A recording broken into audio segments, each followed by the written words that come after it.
joined the Territorial Army as a senior trainee in Glasgow. And my first deployment 7 years ago came as a little bit of a shock, I suppose, because I remember at an interview somebody said, "What does your wife think about you joining the army?" And I said, "Well, she's fine as long as there isn't a war." Well, of course, everybody laughed at that stage, but now, of course, it's become commonplace.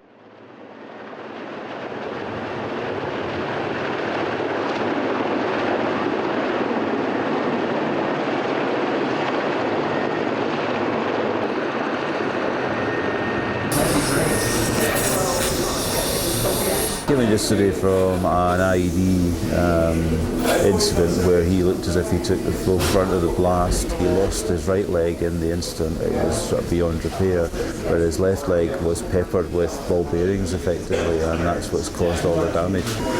Captain McCartney has come down. He's a vascular surgeon who's working close by, and he's come down to help them reconstruct the artery. There's no inflow to that muscle, by the way. Hi, Paul. There's no inflow. No, there's no pulse down here. Oh, wow. So nothing discernible. What we've found is that often in the mornings, because the patrols have been out in the mornings, as they come under contact, if they get problems, we're then catching up with them maybe a couple of hours later. So what we will get is we might get a call from the MERT team or from the Pedros to say that they're bringing in another patient. We'll usually get about 10 minutes warning or so that we know what's coming. So if they say there are 2 or 3 category injuries coming, we'll know we're going to have a problem. They'll also tell us, for example, what kind of injuries we're expecting, whether we've got chest injuries, abdominal injuries or limb injuries, and that gives us an idea of the kind of spectrum of activity we're going to have. One of the reasons I wanted to come with my own unit was to actually do the job. We all feel we could do the job. We want it to be tested and for real, and that's proven to be the case. They've all welded together as a team fantastically well. But what's good about this team is that although they come from different places, they have trained together, we have worked together before, so we actually, for doing it for real, we know what everybody else is going to do, and that makes such a difference. Yeah, geniculate. Yeah.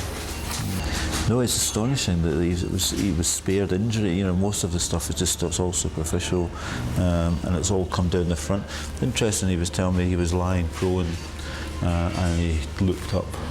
I guess it's just his helmet and his eyes, and it's just been fairly tangential. So very lucky, I think, clean out this. Wee one, yes, Alice. Wee one. A wee one. There's another wee one. Well, you know, you're among the Scots now, we always do.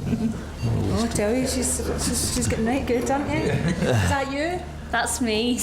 There's no need. You just have a bit of a laugh and a joke. Well, appropriate, obviously. But yeah, it's brilliant just working with such an amazing group of people. There's no question there's a personal element to this. The boys that are coming through are youngsters, are 18, 19, 20 years old. They could be my son.